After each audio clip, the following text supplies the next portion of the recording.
Hey, so part of my job at the moment, it's a bit random, but part of my job is running an online bookshop, which means I get sent a lot of books. There's different ways of selling in a book. Sometimes it is, this book is the new Girl on the Train. This book is a cross between Neil Gaiman and Darren Shan. This book is Girl is a Half-Formed Thing meets Sarah Pascoe.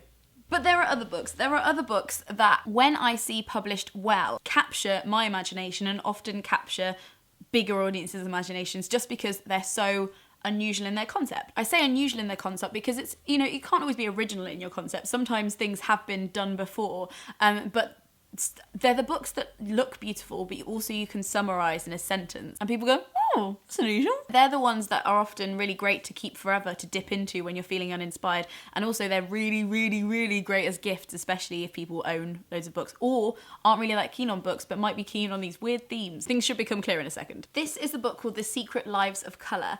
It's beautifully produced. It's got these indents where the colours are. It's hardback. And it basically consists of really tiny, well-written essays about different kinds of colour and the politics of colour. There's arguments that in the Western world, civilized was considered a muted colour, and the kind of primitive people would wear bright colours. There's also obviously the politics of dye in certain civilizations, who could afford a purple robe and who had to wear a brown peasant robe. There's stuff about chrome yellow when that first became available to Van Gogh and how he got really excited about it with painting the flowers. Two really modern day anecdotes about Michelle Obama wearing nude to a dinner, then the Associated Press calling it nude, and then the transpiring internet argument over nude to whom. The history of Kelly Green and its significance to Irish people. Also discussions about who can see colour and why we call, if you don't have a name for colour, can you really see it, or do you really perceive it or notice it? This is a really unusual one for yourself or for a relative who likes kind of general little dip in facts,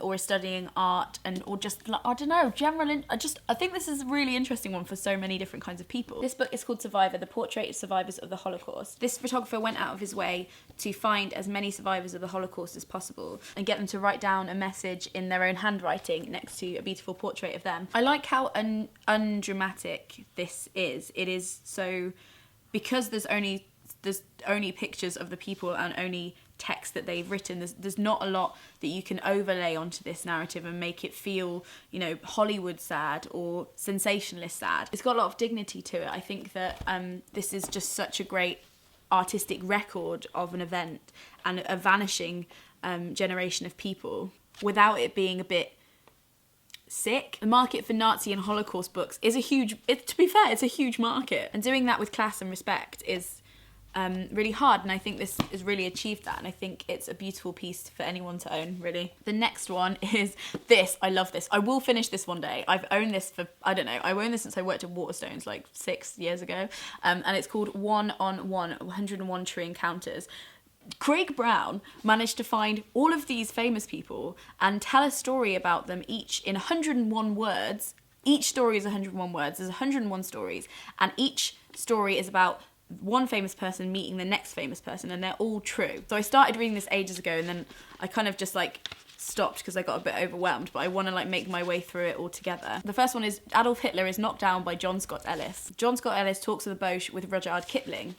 Rudyard Kipling hero worships Mark Twain. Mark Twain bids farewell to Helen Keller. Elizabeth Taylor, Leonard Cohen, J.D. Salinger, Ernest Hemingway. It's a rich, funny Venn diagram of all of these people who are famous and how they have interacted in some way, maybe just in passing by accidentally knocking somebody over in a car, of sharing a lift and then it being recorded somewhere. McCartney meets Elvis, Elvis meets President Nixon, Nixon meets Peggy Lee, and so the circle spins round. Such a clever concept for a book, and I bloody love it. I think that sold really well when it came out, actually. This one is a fave. It's called Well-Read Women, Portraits of Fictional Most Beloved Heroines. It's somebody who is a really talented illustrator, illustrating what she thinks heroines look like from history and writing next to them their favourite quotes. That's literally the whole book. It's really simple. But I've actually cut a few of these out, sacrilege, and put them on my wall because I love them so much, and I think they're some of the most beautiful portraits of characters ever. I think one of my favourites is this one. It's Nancy from Oliver. There's Hester from The Scarlet Letter. It's hard to picture people from books in it, especially women, and I think that this does a really great job of it, and it's beautiful. This one is called Bitten by Witch Fever. I think you can agree it's bloody beautiful. And this is a book all about wallpaper. Bear with.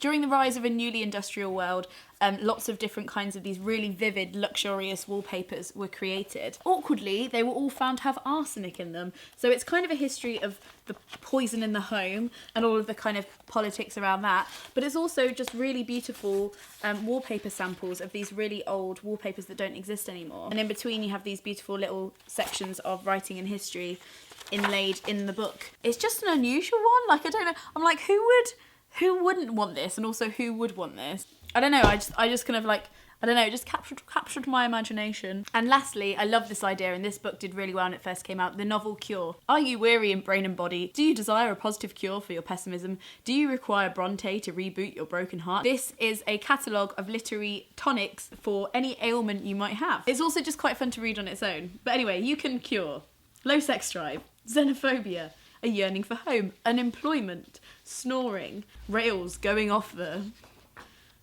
pessimism, perfectionism, loneliness. It's a great way to discover books, but it's also just a great thing to flick through, and I don't know, I just think it's really well written. It's written by two women who used to prescribe books for each other when they were sad at university, and now they have a bibliotherapy clinic that's kind of like with the School of Life where they prescribe people books. It's weird, but I support it. And they also have one now called Story Cure, which is books for children.